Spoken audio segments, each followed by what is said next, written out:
దేవుడు మనిషి జీవితంలో కోరుకునేటటువంటి కొన్ని లక్షణాలను ఈరోజు మనం పరిశీలన చేద్దాం. రెండవ దినవృత్తాంతముల గ్రంథము 7వ అధ్యాయము.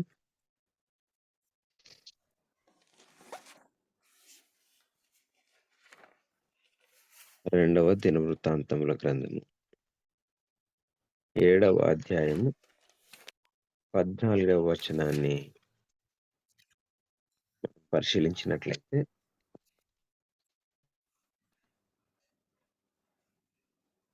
నా పేరు పెట్టబడిన నా జనులు తమ్ము తాము తగ్గించుకొని ప్రార్థన చేసి నన్ను వెదికి తమ చెడు మార్గములను విడిచిన ఎడల ఆకాశము నుండి నేను వారి ప్రార్థనను విని వారి పాపమును క్షమించి వారి దేశమును స్వస్థపరచుదునని దేవుని వాక్యం సెలవిస్తా ఉంది. అనగా దేవుడు ఒక కార్యము జరిగించాలి అని అంటే వ్యక్తిగత జీవితంలో కానీ లేదా దేశాన్ని సాధారణంగా దేశాన్ని స్వస్థపరచడంలో కానీ దేవుడు కోరుకుంటున్నటువంటి 4 అంశాలు ఒక వ్యక్తి జీవితంలో ఉండాలని ఆశపడతా ఉన్నాడు. అవి ఏవనగా, ఒకటి తగ్గించుకునేటటువంటి స్వభావము, ప్రార్థన చేసేటటువంటి స్వభావము, తరువాత వెదికేటటువంటి స్వభావం, అది కూడా దేవుణ్ణి వెదికేటటువంటి స్వభావము. అంత మాత్రమే కాదు గాని చెడు మార్గములను విడిచేటటువంటి స్వభావాన్ని చూస్తా ఉన్నాడు. ఎవరిలోనైతే ఈ 4 స్వభావాలు ఉంటాయో ఆ స్వభావం బట్టి దేవుడు చేసేటటువంటి కార్యములను కూడా మనం చూడవచ్చు. వారి యొక్క ప్రార్థనను వినడం, వారి యొక్క పాపాన్ని క్షమించడం, దానితో పాటు ఆ దేశాన్ని స్వస్థపరచడం. కనుక ప్రియమైన దేవుని సంగమా, ఇక్కడ రాబడ్డటువంటి మాట, నా పేరు పెట్టబడినటువంటి నా జనులు అని ఇంకా స్పెసిఫిక్ గా ఆ మాటను నొక్కి చెబుతా ఉన్నాడు. ఎందుకనగా సాధారణంగా దేవుడు అందరినీ సృష్టించాడు, ప్రతి మానవుడిని సృష్టించాడు. కానీ పేరు పెట్టబడినటువంటి జనాంగం అనేటటువంటి దాని గురించి మాత్రమే మాట్లాడుతా ఉన్నాడు. ఈరోజు తల్లిదండ్రులుగా మనం ఒక మాటను అందరికీ చెప్పొచ్చు, కానీ మన పిల్లలకైతే కేవలం మన పిల్లలకు మాత్రము వారికి ఇంకా ఏ రకంగా చెప్పొచ్చు అంటే, వారిని కొట్టి కూడా చెప్పొచ్చు. ఎందుకు? ఆ అధికారం మనకుంది కాబట్టి, తండ్రిగా ఆ అధికారం మనకుంటది కాబట్టి మన పిల్లకు కొట్టి చెప్పొచ్చు. కానీ వేరే పిల్లకు అలా చెప్పడానికి ఆస్కారం లేదు. కానీ దేవుడు అదే మాటను ఇక్కడ నొక్కి చెప్తా ఉన్నాడు. నా పేరు పెట్టబడినటువంటి నా జనులు మాత్రము, తన జనులు మాత్రము ఈ ఈ 4 క్వాలిటీస్ తప్పకుండా కలిగి ఉండాలని దేవుడు తెలియజేస్తా ఉన్నాడు. అందులో మొదటిది ఏమిటంటే తగ్గింపు.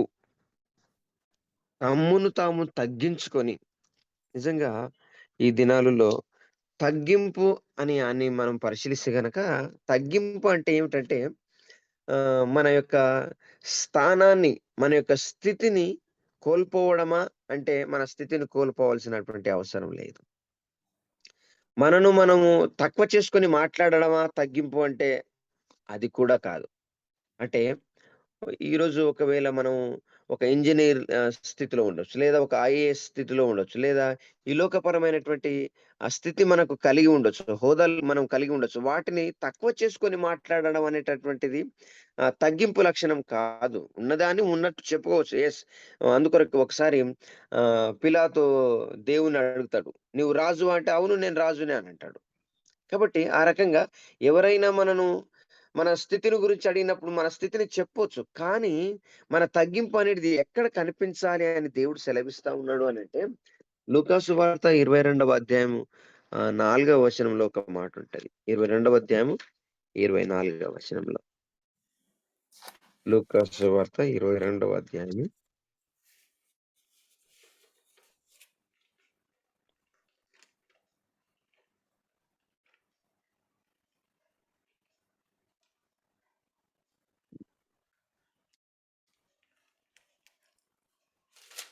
కొందరు ఒక్క నిమిషం. ఎందుకంటే అక్కడ పరిచర్య గురించి ఒక మాట ఉంటది. అంటే సేవ చేసేటటువంటి విషయంలో వారి యొక్క ఆహ్, చదవాలా బ్రదర్? మన సేవను బ్రదర్ ఒక్క నిమిషం బ్రదర్. ఇది కొద్దిగా తమలో ఇంటర్నెట్. తాను ఎవడు గొప్పవాడుగా ఎంచబడును, హ్మ్. తమలో ఎవడు గొప్పవాడు ఎంచబడును అను వివాదం వారిలో పుట్టగా బ్రదర్. ఆయన వారితో ఆ! ఇట్లెను. 24వ ఆయన వచనం. వారితో ఇట్లనెను, అన్యజనులలో రాజులు వారి మీద ప్రభుత్వం చేయరాదు. వారి మీద అధికారం చేయవారు ఉప ఆహ్, ఉపకారులనబడుదురు. మీరైతే అలాగు ఉపకారులనబడు ఉండరాదు. మీలో గొప్పవాడు చిన్నవాని వలెను, అధిపతి పరిచారకుని వలెను ఉండవలెను. కనుక ఇక్కడ ఉండవలెను. దేవుడు సెలవిస్తూ ఉన్నటువంటి మాటేమిటంటే, ఎవరైతే అధికారి గావచ్చు, లేదా ఎవరైతే హెచ్చింపు స్థితిలో ఉండాలని ఆశిస్తా ఉంటారో, వారు ఎలాంటి స్వభావాన్ని కలిగి ఉండాలని దేవుడు తెలియజేస్తా ఉన్నాడంటే, పరిచారకుని స్వభావం. అనగా తన యొక్క సేవలో ఆ తగ్గింపు జీవితాన్ని కలిగి ఉండాలని దేవుడు తెలియజేస్తా ఉన్నాడు. తను పని చేసేటటువంటి విషయంలో తగ్గింపు జీవితం కలిగి ఉండాలి. అనగా తన స్థితిని కోల్పోవాల్సినటువంటి అవసరం లేదు. కానీ పని చేసే విషయానికి వస్తే మాత్రము తన స్థితిని పక్కకు పెట్టి, అది ఐఏఎస్ కావచ్చు, ఇంజినీర్ కావచ్చు, ఇంకా ఎవరైనా కావచ్చు ఈ లోకపరంగా ఆ స్థితిని పక్కకు పెట్టి దేవుని యొక్క సన్నిధిలో లేదా ఈ లోకములో ఒక వ్యక్తికి పరిచారం చేసేటటువంటి స్థితిని కలిగి ఉండాల. అందుకొరకే అంటా ఉన్నాడు ఎందుకంటే తనను తాను తగ్గించుకున్నవాడు హెచ్చింపబడును, హెచ్చించుకున్నవాడు తగ్గించబడునని దేవుడు అంటా ఉన్నాడు. కనుక మన తగ్గింపు జీవితం ఎక్కడ ఉండాలి అనంటే, మనము పని చేసేటటువంటి విషయంలో తగ్గింపు జీవితం కలిగి ఉండాలి. మనం సేవ చేసేటటువంటి విషయంలో తగ్గింపు జీవితం కలిగి ఉండాల. అనగా దేవుని సన్నిధిలో నీవు ఎవరమైనా సరే పరిచర్య చేసే విషయంలో లేదా దేవుని పని చేసేటటువంటి విషయంలో నీ హోదా, నీ యొక్క స్థితి అది అడ్డు రానే రాకూడదని దేవుడు ఖచ్చితంగా తెలియజేస్తా ఉన్నాడు. ఎందుకనగా దేవుని సన్నిధిలో కనీసము చీపురు పట్టుకొని ఊడవాలంటే చాలా మంది నేనెందుకు జేయాలి అని అనుకునేటటువంటి వాళ్ళు లేకపోలేదు. కేవలం కొంతమందే గదా ఉన్నది. వాళ్ళే చేస్తారులే అనుకునేటటువంటి వాళ్ళు చాలా ఉన్నారు.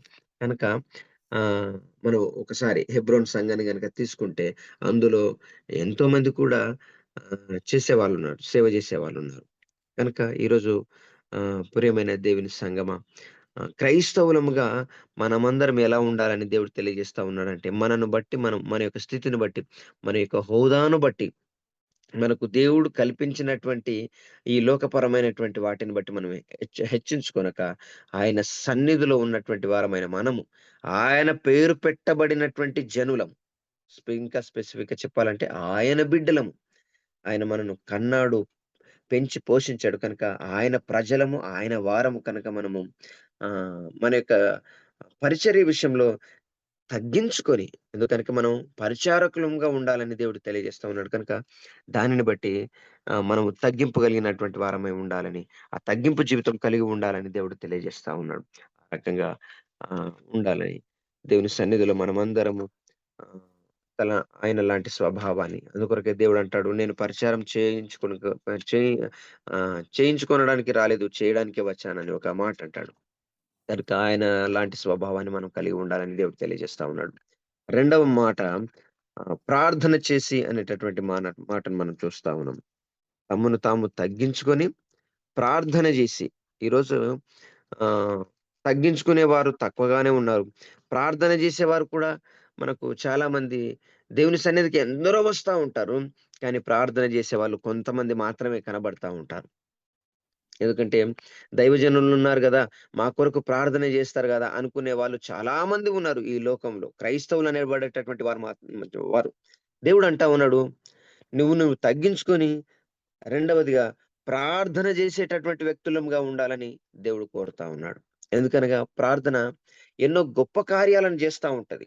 అందుకొరకే దేవుడు ఏమంటా ఉన్నాడంటే మత్తయి సువార్త 7వ అధ్యాయం 7వ వచనంలో అడుగుడి మీకు ఇవ్వబడునని ఒక మాటను తెలియజేస్తా ఉన్నాడు. అడుగుడి మీకు ఇవ్వబడును. ప్రార్థన అంటే ఈరోజు ప్రజలేమనుకుంటా ఉన్నారంటే, మాకు చేయడానికి రాదు. మేము ఎలా చేయాలో అయ్యా మాకు రాదు అనే వాళ్ళు చాలా ఉన్నారు. సంఘాలలో ప్రార్థన ఇస్తే భయపడేవారు ఉన్నారు. చేయకుండా ఉండేటటువంటి వారు ఉన్నారు. ప్రార్థన అంటే అడగడం మాత్రమే.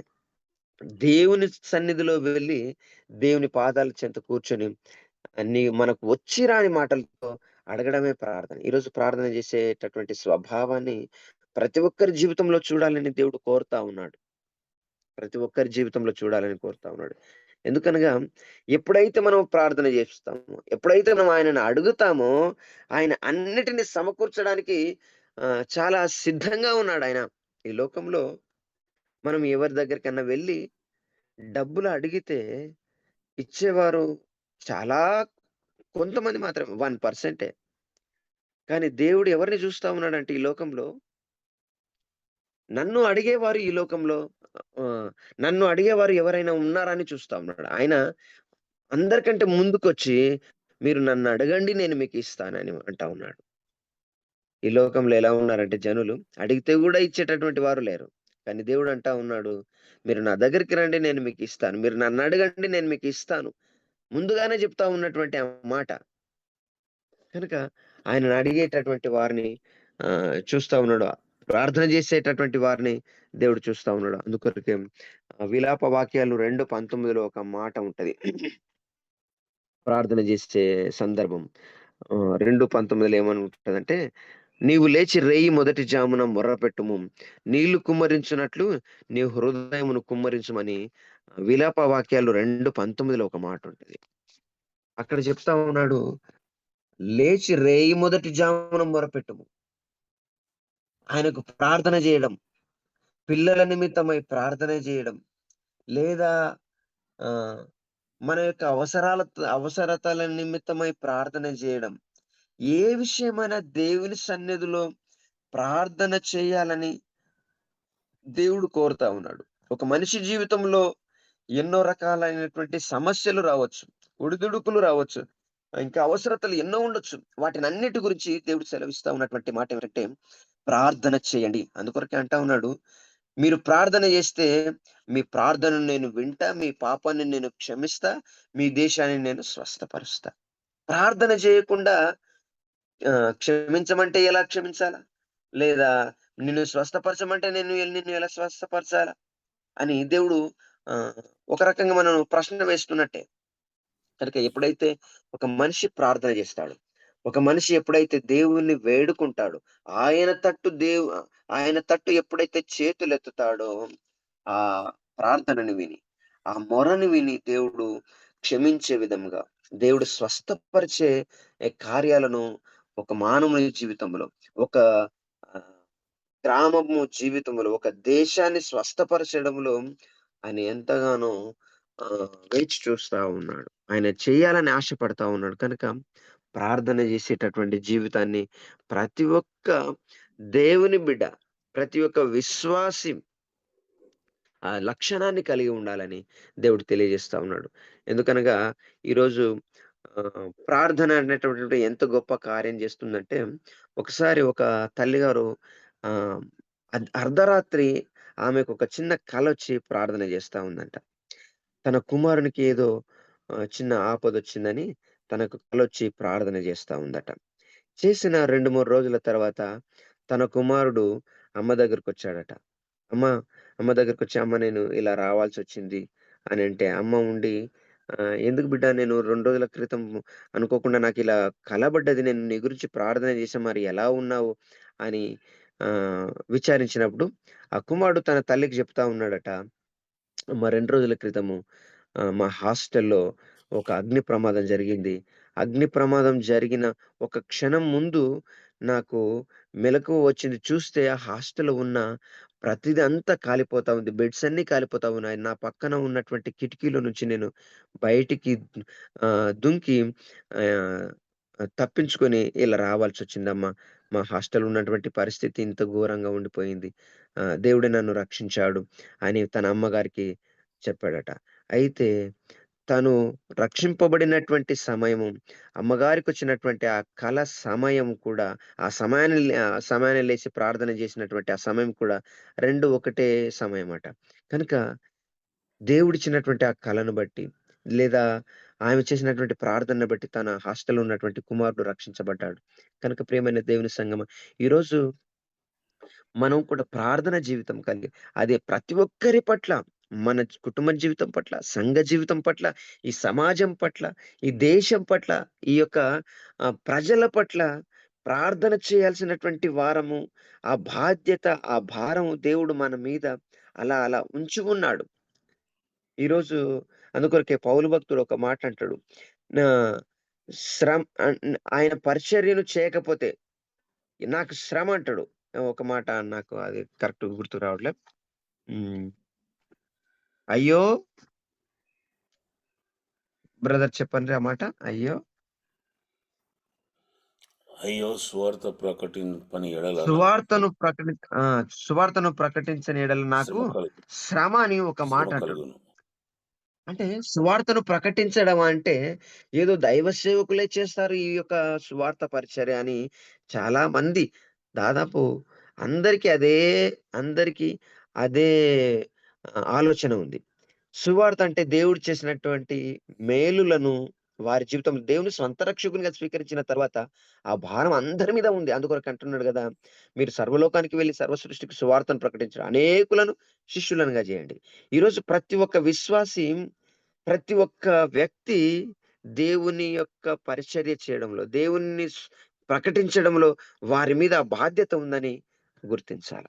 ప్రార్థన చేయాల్సినటువంటి బాధ్యత ప్రతి ఒక్కరి పట్ల, ప్రతి వారి పట్ల ఆ భారం, ఆ బాధ్యత ఉందని గుర్తించగలిగితే నిజంగా దేవుడు మనను, మన కుటుంబాలను, మన సంఘాన్ని, మన యొక్క దేశాన్ని నిజంగా ఎంతో ఒక ఉన్నతమైనటువంటి స్థానంలో ఉంచుతాడు. కనుక ప్రార్థన జీవితం కలిగి ఉండాలని దేవుడు రెండవ మాటను మనకు తెలియజేస్తా ఉన్నాడు. మూడవది నన్ను వెదకుట అనేటటువంటి మాట. ఆయనను వెదికే వారంగా ఉండాలని. దేవుణ్ణి వెదికేవారు ఎందరున్నారు ఈ లోకంలో అని చూస్తా ఉన్నాడు. కీర్తనల గ్రంథము 14వ అధ్యాయము 2వ వచనం. కీర్తనల గ్రంథము 14వ అధ్యాయం 2వ వచనం.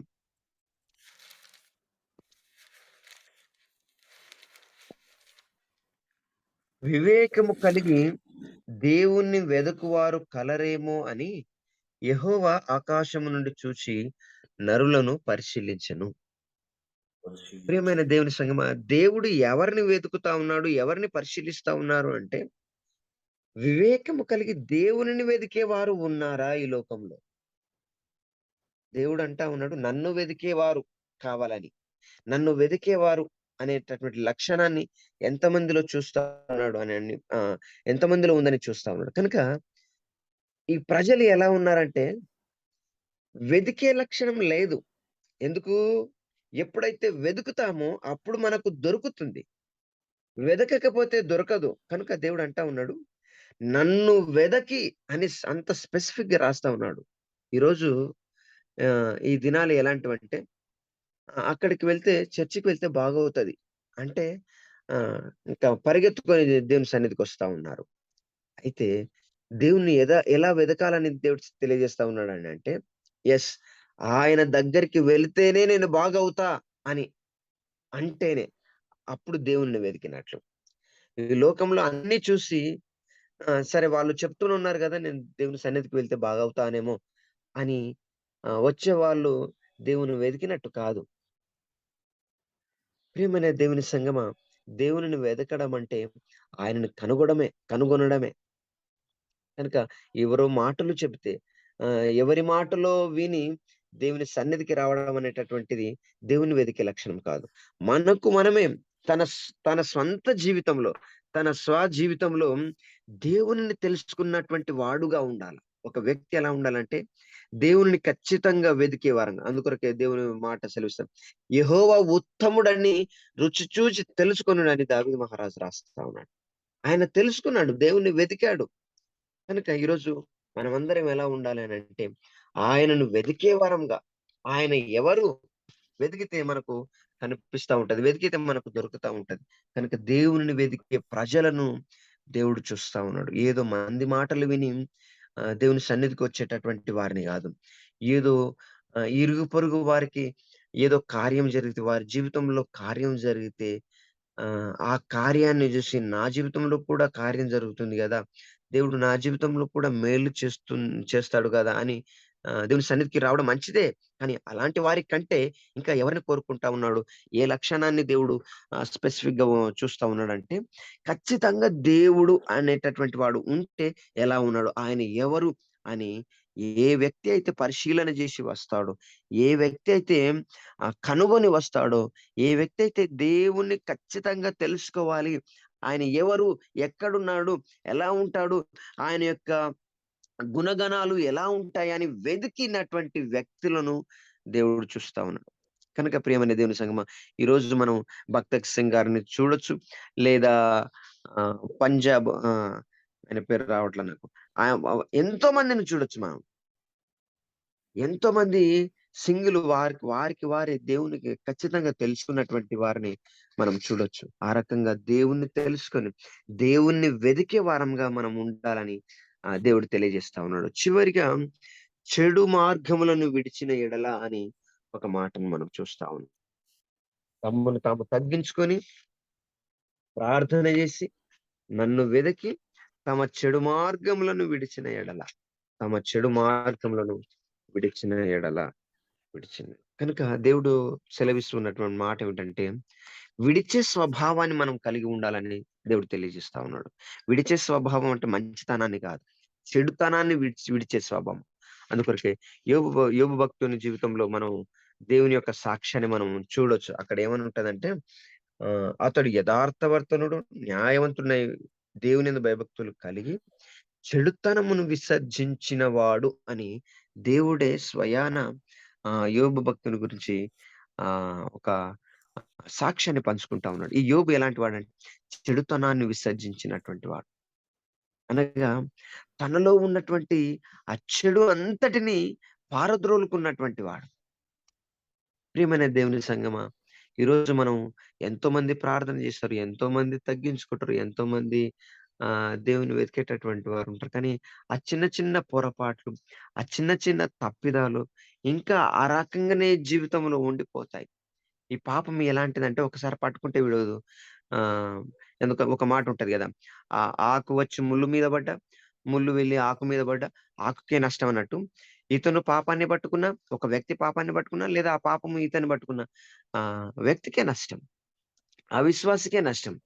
కనుక ఏ జీవితాన్ని చెడుతనమును విసర్జించిన జీవితాన్ని మనం ఎప్పుడైతే ఒక దేవుని బిడ్డ ఎప్పుడైతే జీవిస్తాడో, అప్పుడు తను చేసేటటువంటి ప్రార్థన, అప్పుడు తను విన్నవించుకునేటటువంటి ఆ విన్నపాన్ని దేవుడు ఖచ్చితంగా వింటాడు, ఖచ్చితంగా క్షమిస్తాడు, ఖచ్చితంగా స్వస్థపరుస్తాడు అని దేవుని వాక్యం సెలవిస్తా ఉంది. కనుక ఈ దినాన దేవుని వాక్యాన్ని మనం ధ్యానం చేస్తా ఉన్నాము.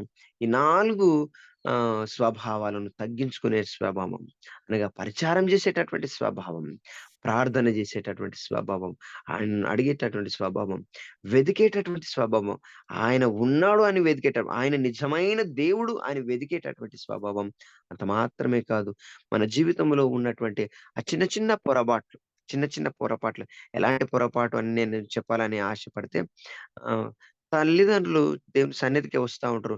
పిల్లలు నాన్నరా అని మాటలంటారు. చిన్న ఈ లోకపరమైనటువంటి మాటలు.